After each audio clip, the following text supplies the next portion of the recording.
Nang mga panahong ito, kasapi ng isang paksyon ng rebeldeng kilusan si Claudio. Pinili ng binatang mamundok dahil sa kahirapang dinaranas sa kapatagan.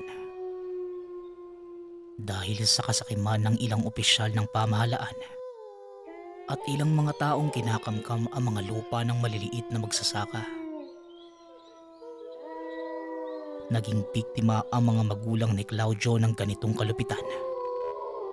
At saksing buhay ang binata sa lahat ng kalupitan ng mga taong gahaman sa kapangyarihan.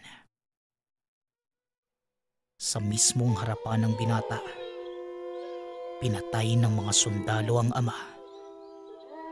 Habang ang ina naman, ikinulong hanggang sa mawala sa sariling katinuan.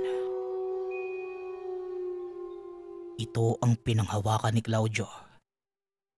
Ang naging dahilan upang lalong lumaki ang galit niya sa gobyerno. Lalo pang sumidhi ang pagnanais niyang pabagsakin ng pamahalaan. Noong namatay ang ina dahil sa kapabayaan ng institusyong nangangalaga dito. Simula noon,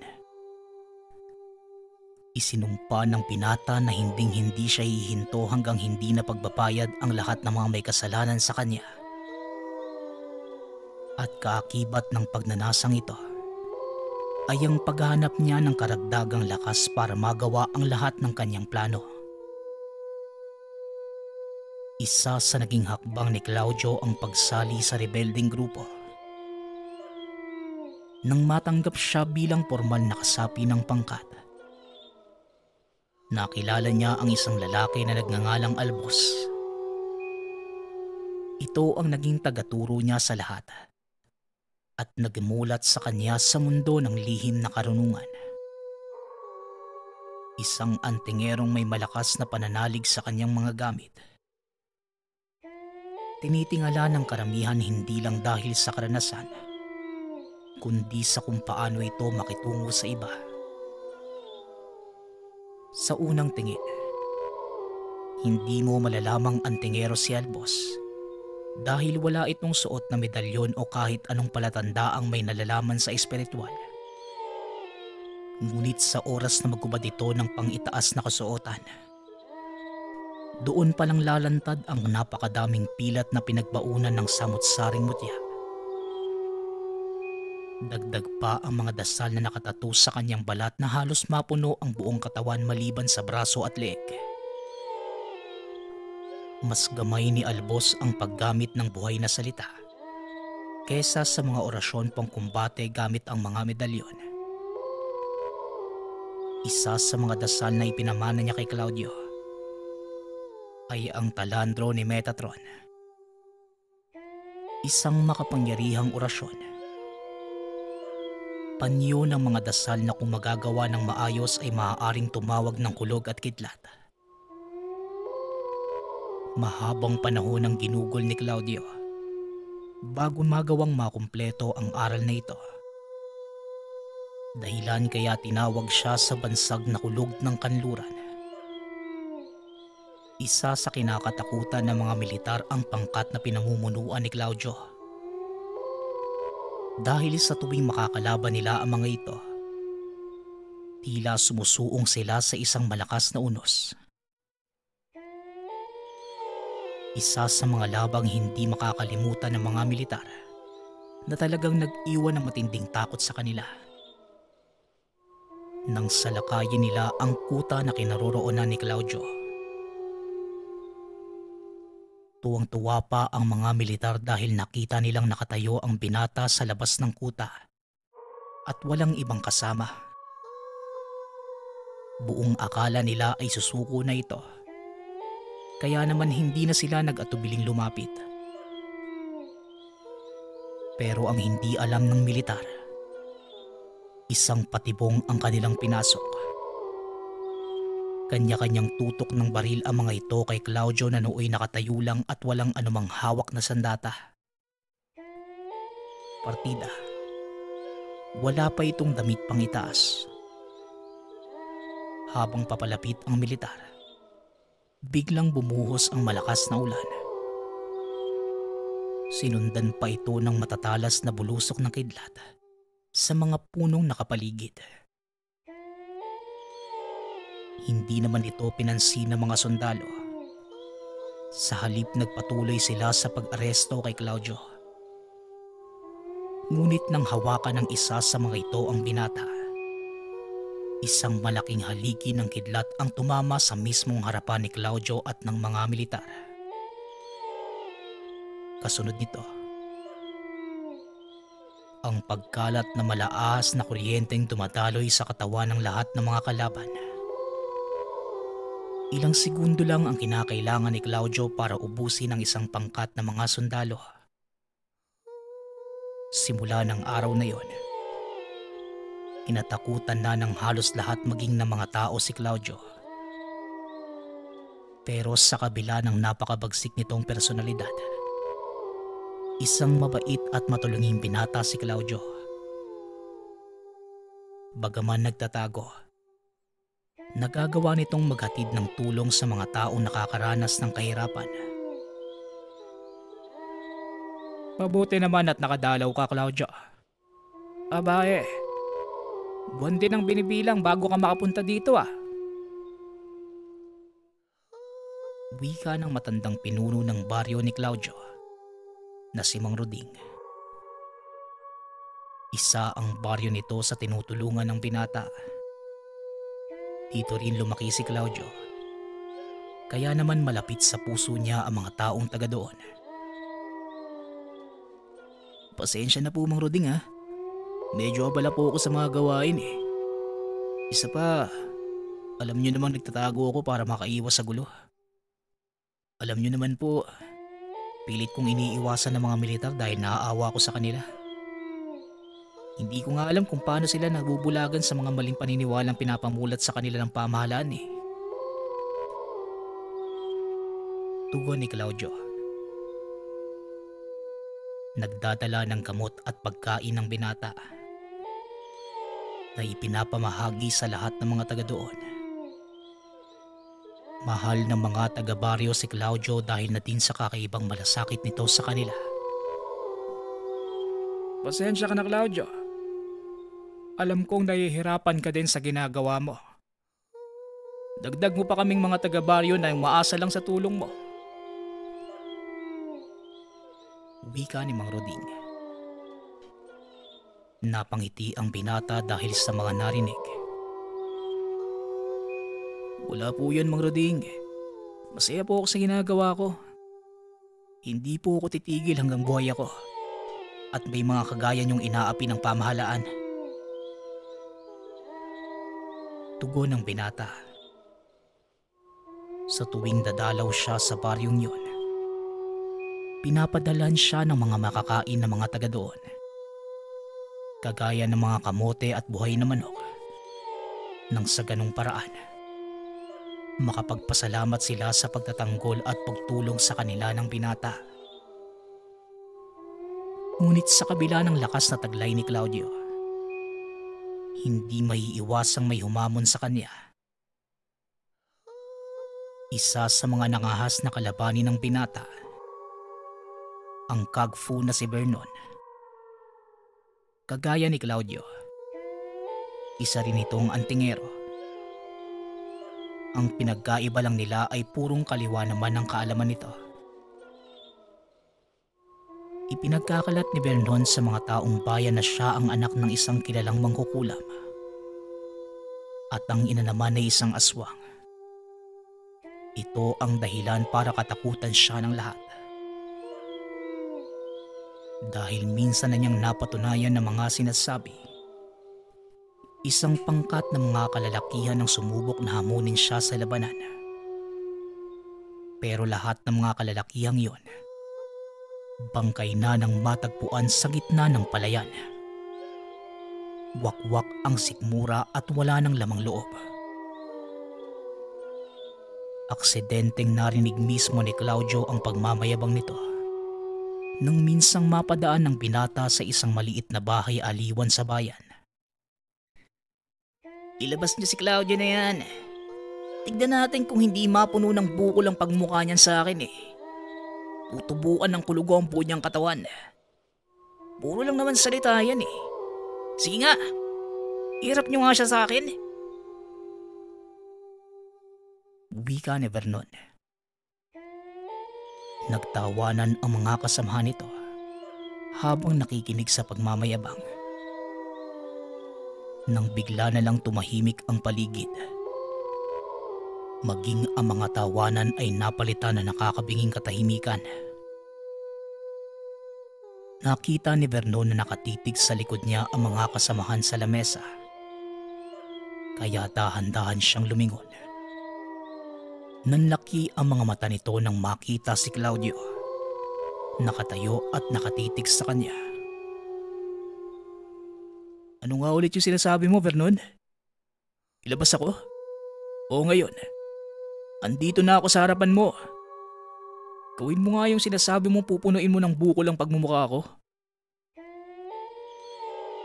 Wika ni Claudio.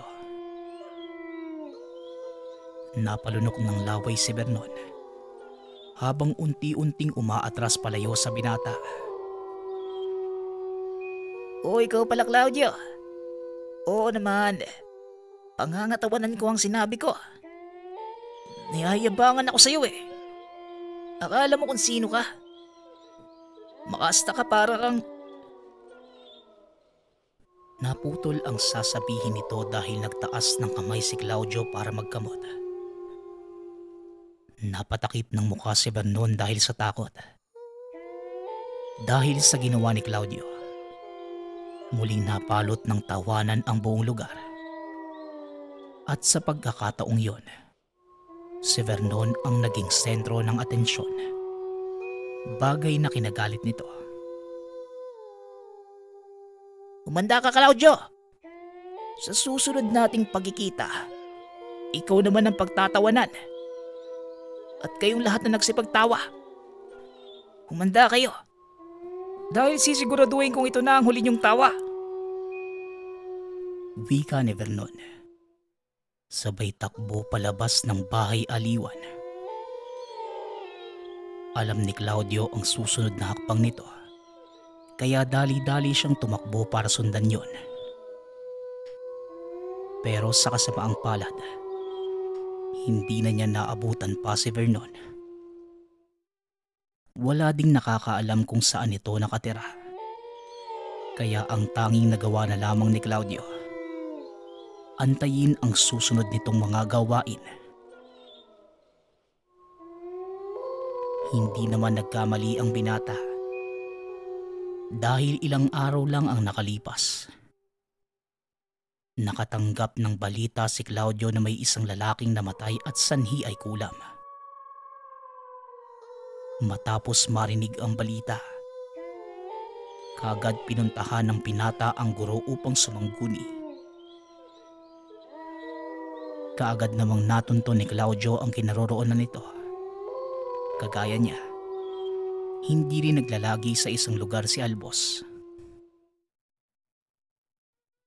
O Claudio, anong masamang hangin ang nagdala sa'yo dito? Bungad ni Albos. Di ka ba din nagbabago, maestro?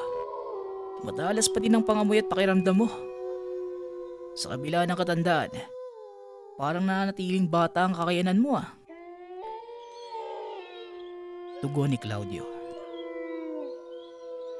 Nang makalapit na ito, hinagisan siya ng guro na isang pirasong hinog na mangga. Nako Claudio, tigilan mo nga ako sa pambobola mo sa akin. Sabihin mo kung anong pakay mo. Hindi na nagsayang pa ng oras si Claudio. Isinalaysay nito ang buong pangyayari nung gabing nagkaharap sila ni Vernon. Pasensya na maestro. Talagang wala akong alam sa mga kulam eh. Yun pa naman ang kakayanan ng kalaban ko. Di ko naman alam na tototohanin niya yung pananakot niya nung nakaraang gabi. Tugon ni Claudio. Isang malutong na sapok ang itinugon sa kanya ng guro. Eh kung hindi ka ba naman nuknukan ng talino, Alam mong mangkukulam ang pamilya ni Vernon.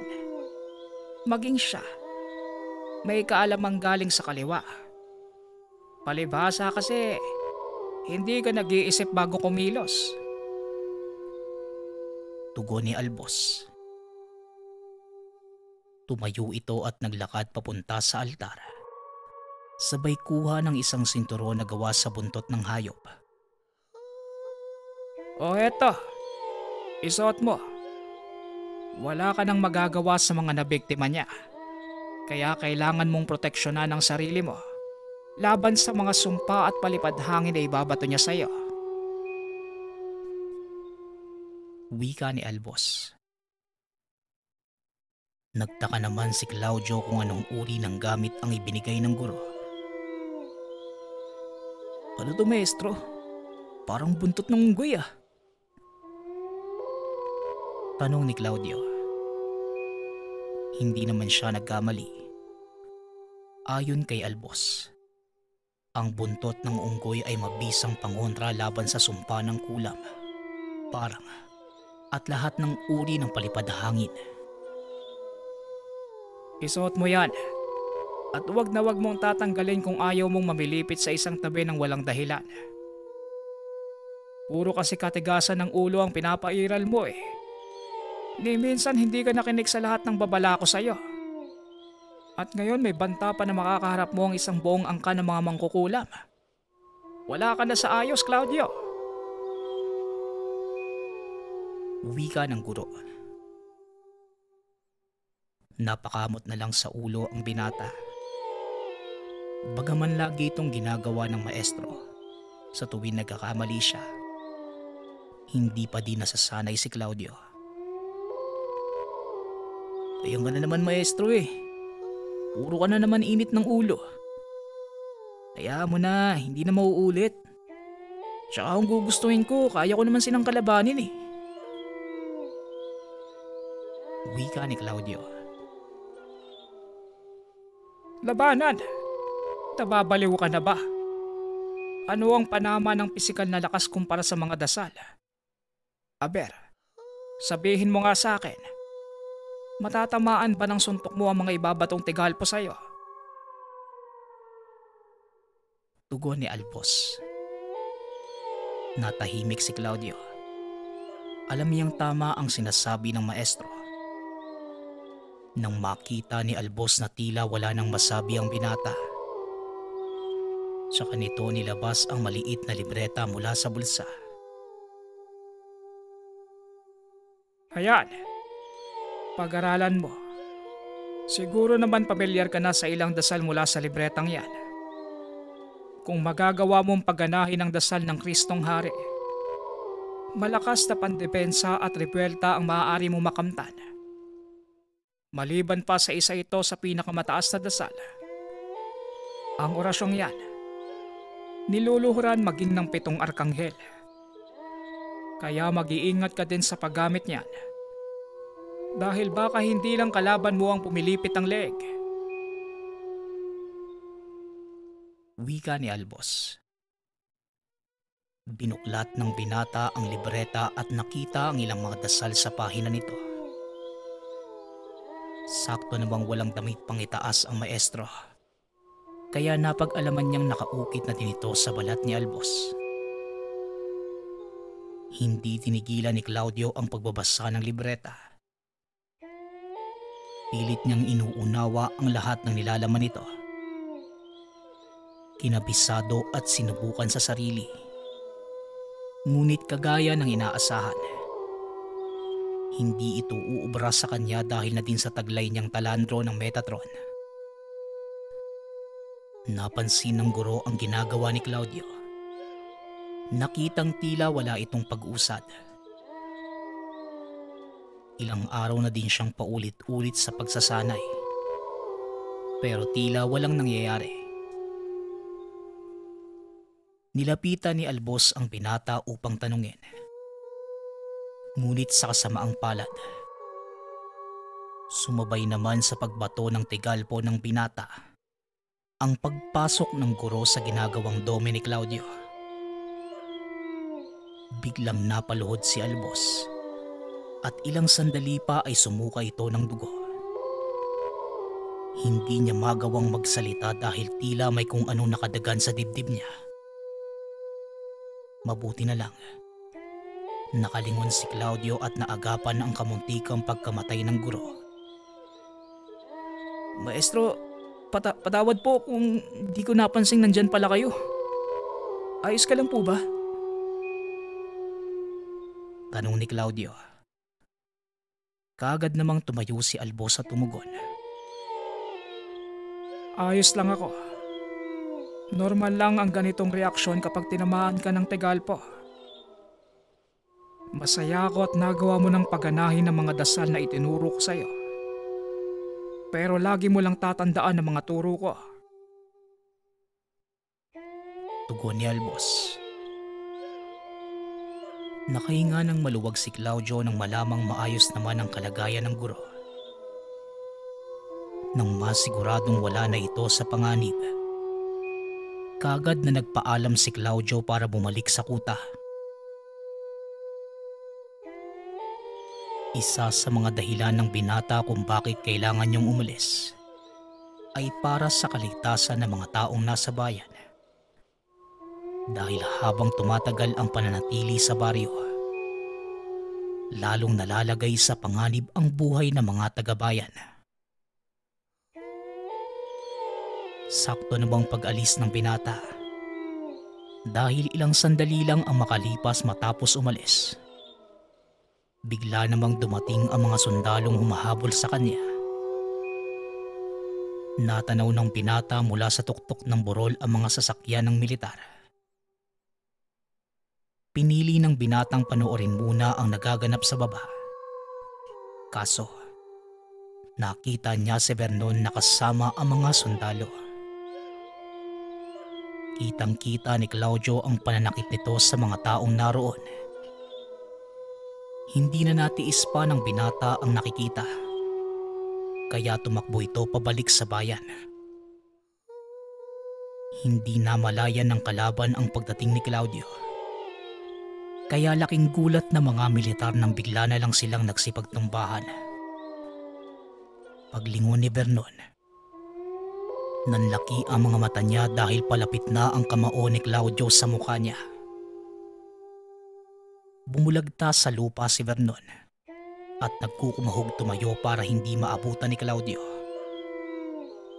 Ngunit nagawa pa din siya nitong mahawakan sa kwelyo at maitaas. Talagang walang hiya kang tao ka, no? Hindi mo ba alam na marami ang maaaring mapahamak ng dahil sa ginagawa mo? Hindi ka nag-iisip. Tingin mo ang mga tao sa paligid mo. Sa tingin mo bubuhayin ng mga militar ang mga taong to? Ngayong alam na nila na dito ako naglalagi. Kung hindi ako dumating, malamang naubos na ang mga kawawang taong to. Wika ni Claudio habang sakal si Vernon. Ginagawa ko lang naman ang tama. Isa kang rebelde na pinaghahanap ng mga militar. At ako naman ay nag-aalalang mamamayan lang. Iniisip ko lang din ang kaligtasan ng mga taong to. Tugon ni Vernon, na lalo pang ikinagalit ni Claudio. Kaligtasan? Tignan mo nga kung ligtas sa mga taong to. Tignan mo nga kung walang takot sa kanilang mga mata. Mas takot pa sa militar ang mga taong to kaysa sa akin. Di minsan hindi ko binalak na saktan ng mga taong to. Pero tignan mo ang mga sundalong yan. Saan nakatutok ang dulo ng mga baril nila? Hindi ba sa mga taong sinasabi mong pinagtatanggol nila? Huling wika ni Claudio. Pagkatapos magsalita, isang malakas na kidlat ang gumuhit sa kalangitan. Natakot ang mga militar dahil alam nila na ito ay isa sa mga palatandaang galit na si Claudio. Wala ni isa sa kanila ang kumilos. Inantay nilang si Vernon ang gumawa ng susunod na hakbang. Isang beses lang ako magsasalita sa inyong lahat. Iwanan niyo ang bayang to kung ayaw niyong matulad kayo sa mga militar na sumugod sa gawing kanluran ng bayang to. Walang kasalanan ng mga tao dito. At sa oras na may masaktan kayo sa kanila, pasensyahan na lang tayo. Banta ng binata. Kaagad namang nagsipag-alisan ang mga militar. Naiwang mag-isa si Vernon. Desididong labanan ng binata. Kung nagawa mong takutin ng mga militar, pasensya ka na, Claudio. Pero hindi mo ako masisindak. Wika ni Vernon. Sabay sugod kay Claudio. Maliban sa kaalaman nito sa kulam, nagtataglay din ng pisikal na lakas si Vernon. At habang nagbubuno ang dalawa, napansin ni Claudio na tila may kung ano itong inuusal. Ang mga katagang sinasambit ng kalaban ni isang uri ng dasal panghigop ng kakayanan ng isang mutya. Pero sa kasamaang palad, may pangdepensa si Claudio para sa ganong uri ng sitwasyon. Kaya kagad naramdaman ni Vernon ang rebelta. Iba ka nga talaga. Hindi ko akalaing may tangang ka palang buntot ng unggoy. Wika ni Vernon habang hawak ang dibdib. Maya-maya ay sumuka na ito ng dugo. Pilit pa itong tumatayo ngunit bigla na lang siyang pinigil ni Claudio. Huwag ka nang tumayo pa, Vernon. Ayokong patayin ka pero kung magpupumilit ka, wala na ako magagawa. Wika ni Claudio. Napangiti na lang si Vernon. At dahil ayaw nitong umuwing talunan at karangalan ng kanyang angka na nakataya, pilit itong tumayo at sumugod kay Claudio. Isang kumpas lang ng binata at biglang tumilapon pabalik si Vernon. At sa pagkakataong yun, tuluyan na itong nawala ng buhay. Pinalaan na kita, Vernon. Kaso hindi ka nakikinig eh. Pasensyahan na lang tayo. At kung nais ng angkan mong magigante, hindi ako magdadalawang isip na harapin sila. Wika ni Claudio. At matapos ang kaganapang yon, nilisan ng binata ang bayan at hindi na muling nagpakita pa. Ilang taon na din ang lumipas. Humupa na ang tensyon sa pagitan ng pamahalaan at rebelde. Ngunit hindi na nila muling nakita si Claudio, ang taong binangsagan, kulog ng kanluran.